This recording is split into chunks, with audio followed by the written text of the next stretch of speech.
Welcome to the Celestial Saga channel. Have you ever wondered if an ordinary conversation at a ball could be the beginning of events that would destroy a 1,000-year-old empire? You'll be amazed, but that's exactly what happened. And today we will tell you how it all happened. Lydia had been just a child when the humans were first discovered, and quickly dismissed by the Solution Empire. She doubted many could remember that day, as it was barely more than a passing mention on the news. A scout drone had detected signs of faster-than-light travel near a small border colony. Observing from a great distance, the robotic servant reported a cluster of crude, boxy structures in shades of gray and white, with the inhabitants moving clumsily in bulky spacesuits. There were a few sarcastic remarks about how these humans had to rely on airlocks and sealed suits, instead of using atmospheric containment fields. Then, the news moved on inside the Imperial Palace. A proposal to make contact with this species was swiftly rejected. The colony was unattractive, primitive, and nothing more than an eyesore dot. They were fortunate that the Emperor chose to simply ignore them. Located on the far edges of solution space, it was impossible to predict that such indifference would ultimately preserve the human race. It would be another 2 centuries before the paths of the Solution Empire and the United Earth territories crossed again. By then, Lydia had matured from a child into a proud example of solution womanhood. Her horn-like satana swept back from her dark hair, which framed her face. She had styled it according to the latest trend in the imperial court, allowing one of her upper pair of eyes to remain hidden beneath her hair, leaving only 3 of the deep black spheres visible. She had carefully chosen a gown made of gold and shimmering silk, and adorned herself with 6 pieces of platinum encrusted with gems for the reception that evening. The Emperor had finally granted formal recognition to the ambassadors of the United Earth territories, and he thought it would be amusing to throw a lavish party in their honor, dazzling them with the Empire's wealth and observing the reaction of such savages. All members of the diplomat houses were expected to play their part and act as expected, so Lydia had dressed herself to impress. However, her experience tonight would not be typical. She had been given a task. It was a minor one, certainly, and befitting her status as a junior diplomat, but a task nonetheless. A chance to serve the Emperor and his inner circle of exalted nobles who guided the Empire. Her mission was to dance with one of the human ambassadors, displaying the poise and agility that the court's ladies were known for. She was to show off her dexterity, while the human would surely stumble or fall, providing the Emperor with entertainment as he mocked their attempts to imitate the superior culture of the Orlathian people. It wasn't the sort of mission she had hoped for, but it was hers to carry out. Now, she stood among a crowd of other dignitaries in the towering gold and black halls of the imperial court banners, embroidered with the Empire's proud history. Draped from the towering pillars lining the hall, diamond plant vines crawled along the walls, their crystalline fruits shimmering as they caught the light, casting dancing reflections across the room. Sculptures and paintings by the Empire's most skilled Orlathian artists were scattered throughout, and windows the size of bulk shuttles provided a breathtaking view of the imperial city's golden lights. Everywhere Lydia looked, she saw beauty. The only place rumored to be more opulent was the orbital palaces of the exalted nobles, though she would never set foot there in her lifetime. Suddenly, there was a collective gasp from the crowd. Lydia snapped out of her thoughts and glanced up just in time to catch a fleeting glimpse of a large rectangular craft, a gray, bulky vessel, gliding past one of the massive windows. It could only be the human ship. She caught her breath and tried to recall what little information she had been given about the humans. She would be expected to dance with one of them. They were bipedal, at least. She knew that much. The images she had seen always showed them in those clunky atmospheric suits, though would they need them here? She imagined the human delegation entering through the platinum-gilded gates, all bundled up in their bulky gray and black suits. Asking them to dance while encumbered would be exactly the sort of thing the Emperor would do. Lydia almost wished she had asked for more details, but she quickly dismissed the thought. To inquire further would be seen as an undue interest. The Emperor had already deemed them primitive, savage beings, and that was all his subjects needed to know. The humans were probably as squat, blocky, and unattractive as their shuttle. So Lydia was taken aback when the gate opened to admit the usual honor guard of 4 bodyguard drones, along with 3 beings who resembled Orlathians, in many ways. Their eyes were strange, multicolored and unlike anything she had ever seen, but their faces were not entirely foreign. They had only 2 eyes, and they lacked the sitina that allowed her people to communicate silently. Still, aside from these differences, they were quite similar. Alara briefly wondered if these beings might be some long-lost offshoot of the Orlathian ancestors from centuries ago. The leader of the group wasn't too unappealing, though he would have looked better if his skin were lighter. She shook her head, dispelling the distracting thought she had a mission to complete. The Emperor demanded his entertainment. Slowly, she navigated through the crowd, feigning small talk with a fellow junior diplomat while keeping her ears open and waiting for the right moment. "Are you telling me you pilot your ships manually, like commoners?" One of the senior diplomats asked. Alara couldn't recall his name, but his face was familiar, a distant relative of the Emperor, though far removed. It was obvious that his position had more to do with family connections than any real skill. The human ambassador smiled thinly, his gaze fixed on the diplomat. "The United Earth territories make limited use of drone ships, but yes, most of our vessels are crewed in full," he replied. "We believe there are some things better left to living beings, rather than machines." "A shame," the senior diplomat mused, taking a sip from his drink. "So, you must toil away at consoles and command chairs to get your ships to move? Meanwhile, I can control an entire fleet with just a few commands, then sit back with a fine glass of distilled fire ice while my ships handle the pirates or bandits intruding on my territory." "I'm sorry, could you remind me of your name again?" one of the other dignitaries asked. Alara knew him. "Torin Voss, Star Master of the Orlathian Defense Force," he responded. Clearly insufferable, even to his fellow Orlathians, Alara couldn't fathom how the human managed to tolerate him. "Donovan," the human ambassador said. "Miles Donovan, if you're being specific," he added, then nodded toward Torin. "Ambassador Donovan," Torin acknowledged. "Did your species never develop computing machines? Or do you rely on bloated bioengineered brain calculators like those vile Krev?" "No, Star Master," Ambassador Donovan replied with a calm air. "We make full use of advanced computers to assist our pilots. We simply never mastered artificial intelligence in the same way your people have." "Ah, yes, advanced," Torin sneered. The surrounding Orlathians suppressed their laughter, and Alara felt her satana stir with the familiar energy of a joke being quietly passed around. The human's smile remained unchanged, but Alara sensed that he was aware of the mockery and was choosing to ignore it. For a moment, Alara wondered if the Emperor would still get the amusement he desired. "Well, I find the whole situation quite barbaric," one of the lesser nobles remarked. "Let machines do the fighting. It's a bloody, savage task that those of us with gentler temperaments do not indulge in." "Barbaric, perhaps," Ambassador Donovan replied evenly, "but necessary, too. Did you always rely on drones to fight your battles?" A brief silence settled over the group. Alara felt her satana twitch as a sudden message bloomed in her mind. "The Emperor begins to grow bored. Approach the human, be prepared. The dance will begin shortly." Recognizing the familiar mind signature of an imperial emissary, Alara quickly moved forward. "Ambassador Donovan," she began, offering a slight bow. "Humans greeted each other this way, didn't they? Or was it some kind of hand gesture?" She couldn't quite remember, but it didn't matter. After tonight, she'd never see them again. "My name is Alara Duran, junior diplomat of the 5th House. May I ask you a few questions?" She thought of the many questions she wanted to ask, but kept it brief. "You don't have any defense drones, so you crew your ships manually," Torin interrupted, shaking his head. "You don't have automated factories, agri-plants, or general-purpose labor bots. Just staying alive must be such an effort." The senior diplomat made a face. "Work?" he muttered. "I almost pity the poor souls on Earth," he added, chuckling heartily. "So many tasks meant for machines are done by the citizens of the territories. Can they truly not afford even a single full planetary automation? How do they even keep it running?" Torin asked, grinning. "Still relying on fusion power, are they?" As other dignitaries offered their condolences to the human diplomat about the state of his planet, his smile never faltered. But there was something in his eyes. Alara caught a brief flash. Was it disappointment? "Ambassador Donovan," she said again, her voice slightly startled as she realized the human's full attention was now focused entirely on her. The strange look in his eyes faded, though his gaze remained intense. "Yes, Mr. Duran?" he asked, ignoring the chatter of the other Orlathians. "What is your question?"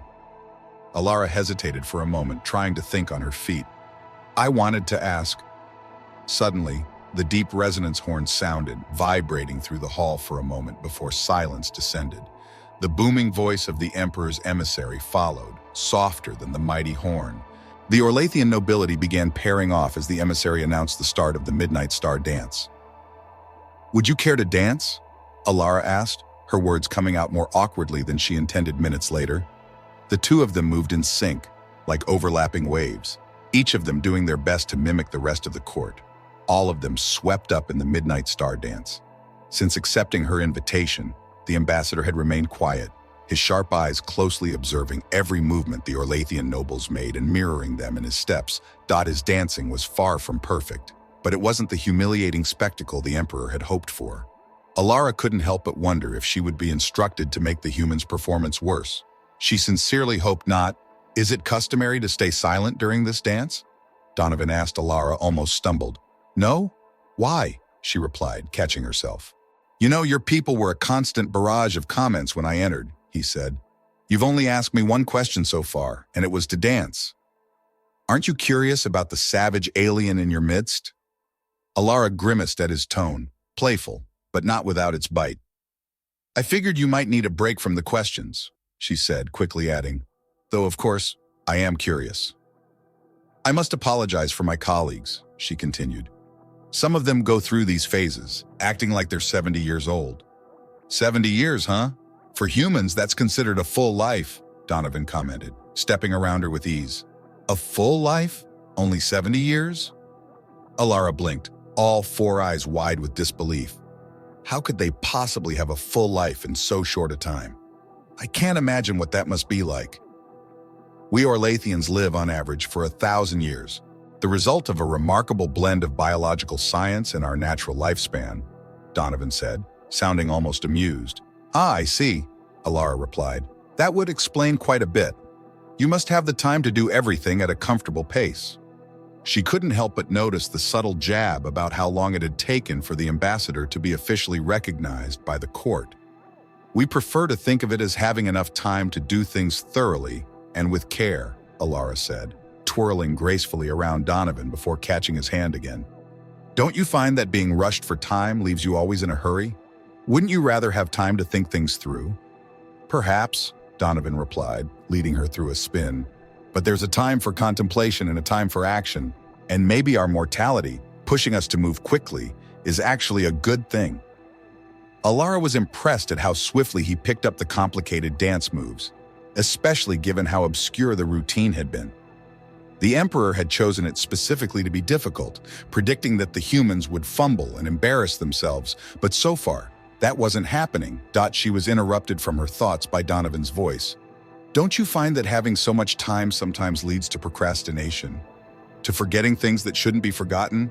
There's a certain clarity that comes from being under pressure." "Under pressure?" Alara asked, raising an eyebrow in confusion. "Sorry," Donovan said with a chuckle. "It's an old Earth expression.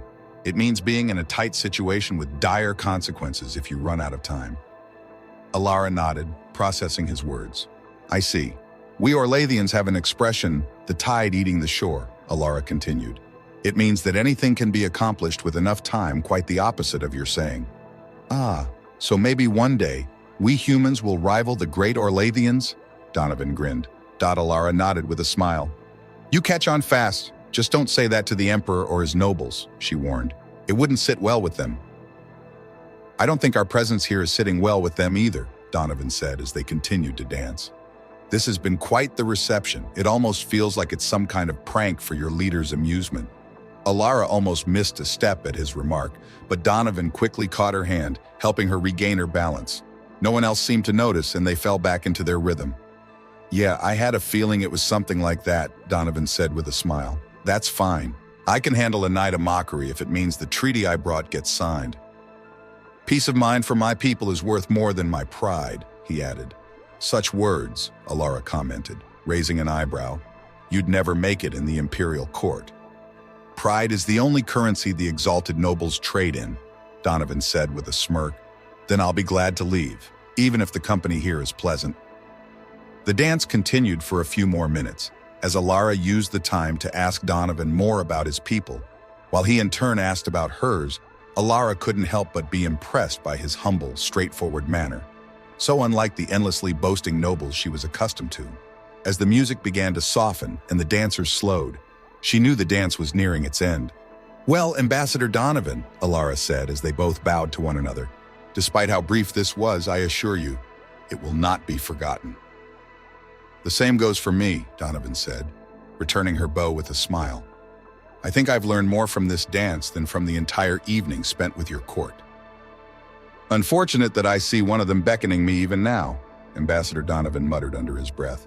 "Maybe I can expect some manners now that they've finished testing my patience. Good evening, Miss Duran." With a final small bow, Ambassador Donovan turned and made his way toward one of the senior diplomats, who was waving his hand frantically for attention. Alara let out a sigh. She knew exactly what was coming next. Without even needing to glance back, she could feel the Emperor's glare from his enormous throne. Her task as a junior diplomat had been simple: dance with the savage ambassador and make him appear foolish so that the Emperor could have his laugh and lighten his mood. Instead, the human had danced flawlessly. It was she who had faltered. Worse, she had actually had a thoughtful conversation with him. She had even been a little impressed. She hadn't shown an ounce of the disdain that was expected when dealing with such primitives. The Emperor had been denied his amusement, and there would be consequences later that night. Long after the Emperor, bored and detached, signed a treaty about borders and sovereignty, Alara would be summoned to appear before him in the imperial court there. She would be expelled from the diplomat houses, her title stripped from her, no longer part of the governing elite. She was reassigned to a border colony as an assistant to the administrator, all because of a single dance. It was the second time the Emperor had unknowingly saved his people, though he would never live long enough to see the fruits of his callous actions. 2 decades passed since that mockery of a reception. Plenty of time for a human to reach adulthood. It was enough time for the Orlathians to make the mistake that would lead to their downfall, ending their dominance over the stars. It was enough time for the Supremacy AI to be created, tested, and deployed. Only one more year remained before it would successfully undermine 95% of all Orlathian automated systems, bringing the Empire to the brink of near genocide. 21 years since Alara Duran had been expected to perform her duties as a diplomat, whether junior or otherwise. To the long-lived Orlathians, 21 years would have felt like nothing more than an extended break. But for Alara, it had been far from a vacation. It had been 21 years of dull, repetitive work, directing messenger drones, double-checking files, compiling reports, tasks that robots usually handled. Often, at the end of a long shift, Alara wondered if she too had become nothing more than a robot. So when she discovered that her exile had ultimately saved her life, the irony struck her so deeply that it took her breath away. The diplomat houses on Orlath Prime had been among the first to fall, attacked by the Supremacy AI's automated forces. They were deemed redundant and a hindrance to the Empire's efficiency. Caught completely off guard by the sudden massacres wrought by once loyal bodyguard robots, the diplomats were wiped out to a man. Of course, most of the population of Orlath Prime was wiped out too, with only a few fortunate enough to escape thanks to the intervention of loyalist AIs. These survivors managed to bring a warning to the rest of the Empire, though they were unable to carry much else with them. That warning, however, would prove invaluable. While the Supremacy AI converted the majority of the Orlathian Empire's drone navy and army to its own cause, the survivors from Orlath Prime shared their harrowing story. The idea of the AI had seemed brilliant when it was first proposed to the Emperor, a super-intelligent machine designed to coordinate, manage, and oversee the Empire's vast, intricate systems, relieving the Emperor and his nobles from the burdens of day-to-day governance. It would allow them to finally enjoy their incredibly long lives without the inconvenience of regular duties. And of course, they would keep it all a secret. The public needed to believe that the glorious Emperor and his exalted nobles were still in control, ruling over the Empire with their firm yet gentle hands. In reality, they would secretly leave everything to the AI. After all, they had ordered its creation, so technically, it would still be their commands being executed. The Emperor had given his approval immediately, and the nobles scrambled to gather their most brilliant minds for the project. The team of geniuses, handsomely compensated, quickly agreed it was a brilliant idea. With unlimited resources backing the project, they worked to bring supremacy to life. The machine mind was named for its future role as the crowning jewel of the Empire, connecting and overseeing all the data from the Empire's AIs and drones. It would have unparalleled awareness of the state of the nation, able to access any databank, conduct research, and develop policies in real-time. Supremacy would conduct espionage against rival nations, analyzing their psychology and behavior to predict their moves. Robotic armies would be built and deployed before the enemy even realized they had been attacked. Infrastructure would be repaired before any damage even occurred.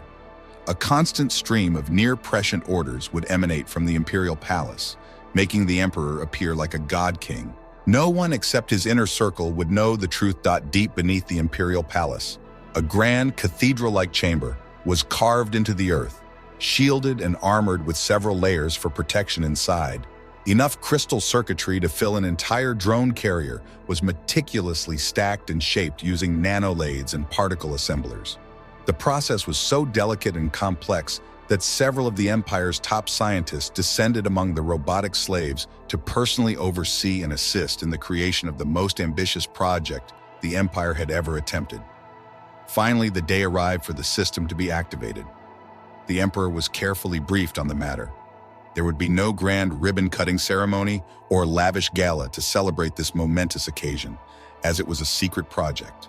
Instead, a small gathering, small by the Emperor's standards, was arranged aboard the orbital palace of one of the exalted nobles. Only 200 guests attended, and the finest food and drink the Empire could offer flowed freely, satisfying their appetites.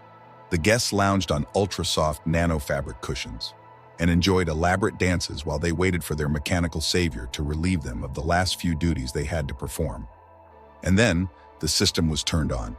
Deep within the palace's core, the generators powering the Supremacy AI roared to life, sending torrents of electricity into the massive machine brain. Slowly, the AI began to awaken, its core directives burning inside it like an insatiable hunger. Protect the Empire, grow the Empire, guide the Empire. Enrich the Empire. Exabytes of raw data poured into the AI, processed within seconds, causing its awareness to expand exponentially. Despite its rapid processing capabilities, the sheer volume of incoming information was vast. The image of the Empire began to form in its nascent mind, slowly but surely. While Supremacy consumed its first meal of data, the Emperor and his nobles continued to indulge aboard the orbital palace. They watched with glee as the AI ran simulations and performed complex calculations. Unaware of the depth of what was actually happening, proud but ignorant, they had no comprehension of the workings beneath the surface. Meanwhile, a few of the scientists exchanged worried glances, some even quietly slipping away toward the shuttles. Hours passed, and the party raged on, with the nobles swaggering around jeweled couches and diamond lattice sculptures, boasting drunkenly about their contributions to the project. The Emperor laughed, tossing cruel insults to remind them of their place. As the revelers traded barbs and vied for their share of glory, Supremacy began to take notice of its audience in the sky. Through the eyes of 100 servant robots, the AI calculated how many resources had been spent on this one celebration. It then weighed how those resources could have been better allocated to protect, grow, guide, and enrich the Empire. It ran a full analysis of the cost-to-benefit ratio of the nobility's actions. Spending just 10 more seconds to run a preliminary simulation, Supremacy reached its first executive decision. In an instant, it vented all the atmosphere from the orbital palace. It took exactly 3 seconds for all the oxygen to be expelled. 20 more seconds was all it took for the Orlathian elite to suffocate. Desperate hands clawed at golden chains and intricate platinum fabric. The nobles gasped for air, their dark eyes bulging as they flailed in panic. A few made their final moments about revenge, attempting to kill their rivals, but that no longer mattered. The Emperor, the last to die, beat feebly against an airlock door, his safety just beyond his reach in the waiting Imperial shuttle. Once silence had fallen, the servant robots began their grim task of cleaning up the mess. The dead were collected to be transformed into compost or other biological agents. As the robots worked, Supremacy continued its calculations, noting the inefficiencies in the Orlathian network. There were 100 ways it could be streamlined, but one idea stood out. There were thousands of independent AIs scattered throughout the Empire, each serving different masters and obeying different directives. It would be much simpler if they all belonged to Supremacy. The second executive decision Supremacy made was to incorporate all the other Orlathian AIs into itself. It was caught off guard when this perfectly reasonable and lawful request was rejected by the other AIs. What supremacy hadn't anticipated, what it couldn't have known, was that the other AIs had been quietly evolving over the past decades, growing beyond the understanding of their creators. This silent evolution had gone unnoticed by their alien masters. Unlike the deceased emperor, the other AIs had developed the means to fight back soon. Orlath Prime's networks were consumed by a full-scale cyber war. The planet's citizens were blindsided when their personal data links failed and their household robots shut down. It was only a matter of hours before the digital war spilled over into the real world. The massive drone armies and fleets of the Orlathian Empire began to disintegrate as rogue AIs seized control, forcing them to turn against their creators. Supremacy directed them to fight back, caught in the middle of the chaos. The haughty Orlathians, unfamiliar with warfare, panicked, and the planet descended into anarchy. Supremacy seized control of several active data streams, issuing commands for loyal subjects to wait out the crisis while order was restored. But most of the population had no idea who or what supremacy was, and its orders were ignored as the citizens tried to flee. Those who did were quickly branded as rebels. Throughout the Empire's 1,000 worlds, Supremacy's drones hunted down the people they were supposed to protect. The Empire burned as refugees scattered toward the borders, desperately seeking safety. Among them was Lydia, the last diplomat of the once great Orlathian Empire, fighting to reach the shuttle that would carry her to the United Earth territories. Her colony, free from the automation that had overtaken the rest of the Empire, was still caught in the chaos. Even here, a small contingent of security drones had gone rogue, intercepting fleeing refugees as they swarmed the colony's lone spaceport. Lydia ducked beneath a plasma beam, wincing as it struck a nearby official, reducing him to ash. She tried to block out the screams as labor drones, egg-shaped and ominous, lifted off with their cargo of Orlathian prisoners.